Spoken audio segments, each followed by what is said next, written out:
Selamat pagi, perkenalkan nama saya Martinus Calvin, selaku perwakilan dari Kementerian Pendidikan dan Kebudayaan akan berbicara mengenai pembelajaran tatap muka yang akan dilakukan Juli 2021. Sebelum kita mulai, ada baiknya kita mengucap syukur kepada Tuhan Yang Maha Esa karena atas berkat karunia dan rahmat-Nya kita masih diberi kesehatan sehingga bisa berkumpul di tempat ini. Virus COVID-19 sudah masuk ke Indonesia selama 1 tahun lebih.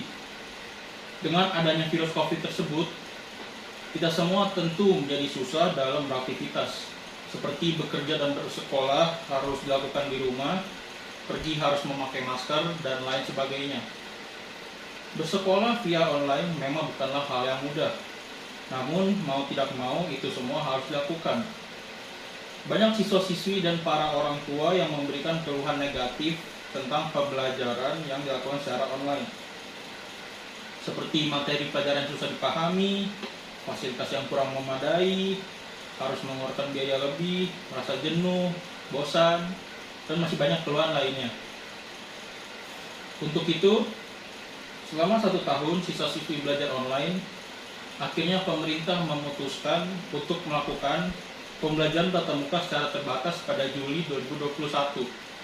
Berikut adalah alasan pemerintah untuk menyelenggarakan pembelajaran tatap muka secara terbatas pada Juli 2021. Yang pertama, terkait vaksinasi para pendidik dan tenaga pendidik. Pendidik dan tenaga kependidikan menjadi kelompok yang diprioritaskan pemerintah untuk divaksin. Dengan digelarnya vaksinasi untuk para pendidik dan tenaga pendidik, jadi kesempatan untuk mempercepat pembelajaran tatap muka pun bisa dilakukan. Vaksinasi COVID-19 bagi pendidik dan tenaga pendidik ditargetkan rampung pada Juni 2021.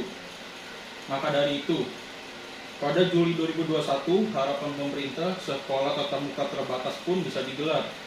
Tentunya dengan tetap memperhatikan protokol kesehatan dan pedoman yang sudah disiapkan. Yang kedua, kondisi pendidikan di Indonesia yang sudah tertinggal. Alasan lainnya yang tidak kalah penting adalah kondisi pendidikan di Indonesia sudah tertinggal dari negara lain selama pandemi COVID-19. Oleh sebab itu, untuk mencegah yang namanya loss of learning atau kehilangan pembelajaran, sekolah tatap muka pun rencana dimulai digelar pada Juli 2021. Setidaknya sudah 85% negara di Asia Timur dan Pasifik yang sudah melakukan sekolah tatap muka. Yang ketiga, terjadi dampak lain akibat sekolah online. Selain kedua hal di atas, pemerintah juga mempertimbangkan beberapa dampak lain yang akan terjadi akibat sekolah online untuk waktu yang lama. Menteri Pendidikan dan Kebudayaan Nadiem Makarim mengatakan, penutupan sekolah yang lama tidak hanya berdampak pada pembelajaran, tetapi juga pada perkembangan dan kesehatan mental para siswa, termasuk adanya kondisi orang tua yang kesulitan dalam hal ekonomi, tetapi harus mengurus pendidikan anaknya. Selain itu, Nadiem juga mengatakan bahwa di Indonesia juga muncul tren yang sangat mengkhawatirkan akibat pandemi COVID-19, yakni anak-anak yang putus sekolah. Selanjutnya, saya juga akan menjelaskan apa saja syarat untuk melaksanakan pembelajaran tatap muka. Yang pertama, pengajar dan peserta didik wajib melakukan vaksinasi. Guna meminimalisir penyebaran virus COVID-19, pemerintah menerapkan aktivitas belajar mengajar dilakukan secara daring atau online. Kegiatan tersebut sudah dilaksanakan oleh seluruh institusi pendidikan sejak pertengahan tahun 2020. Sayangnya, dalam prosesnya terdapat banyak hambatan yang membuat kegiatan pembelajaran online tidak berjalan dengan maksimal. Salah satunya tidak memiliki cukup uang untuk membeli laptop maupun kuota internet. Namun, kini masyarakat dapat lebih bernafas lega karena pemerintah mengumumkan akan mengizinkan sekolah melaksanakan kegiatan pembelajaran dengan tatap muka, tapi dengan syarat seluruh staf pengajar dan siswa harus melakukan vaksinasi.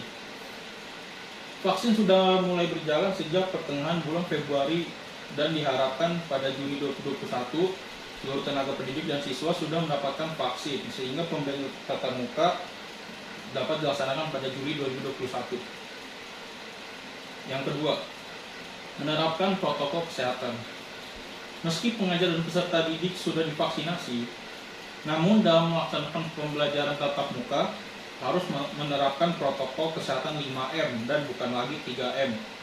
Gerakan 5M COVID-19 merupakan pelengkap dari aksi 3M, yaitu memakai masker, mencuci tangan, pakai sabun dan air mengalir, menjaga jarak, menjauhi kerumunan, dan membatasi mobilisasi dan interaksi.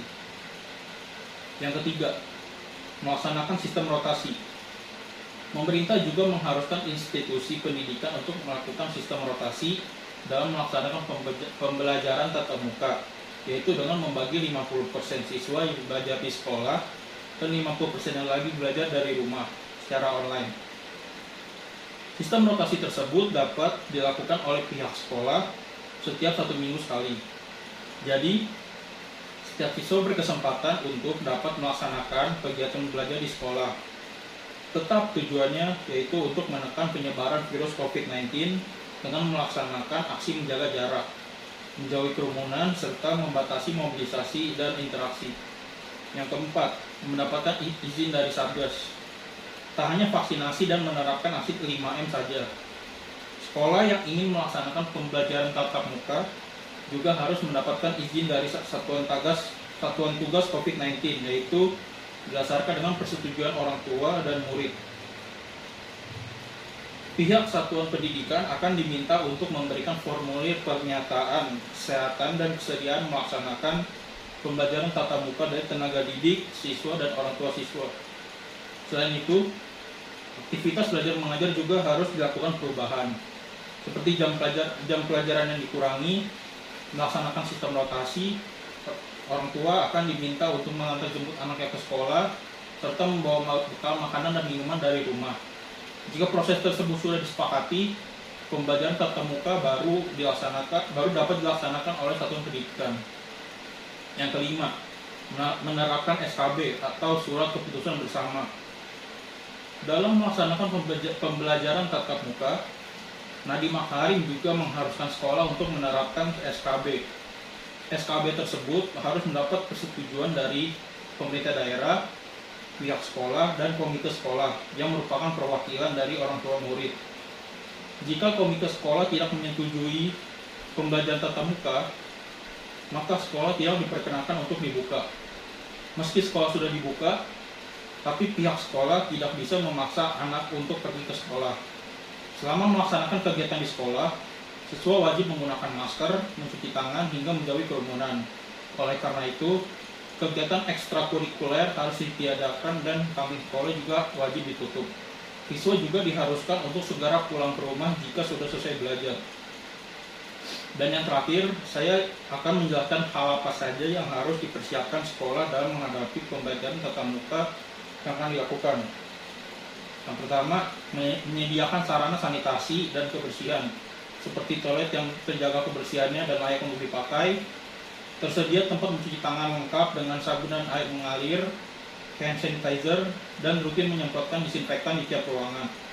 Yang kedua, dapat mengakses fasilitas pelayanan kesehatan. Yang ketiga, kesiapan menerapkan wajib masker. Yang keempat, memiliki termogan. Yang kelima, memastikan seluruh tenaga pendidik dan peserta didik menggunakan transportasi yang aman. Dan yang keenam, mendapat persetujuan dari komite sekolah atau perwakilan orang tua atau wali. Sekian pidato saya tentang pembelajaran tatap muka yang akan dilakukan Juli 2021. Semoga apa yang saya sampaikan dapat bermanfaat untuk hadirin sekalian. Mohon maaf apabila ada kesalahan dalam berkata. Saya pamit undur diri. Terima kasih dan selamat pagi.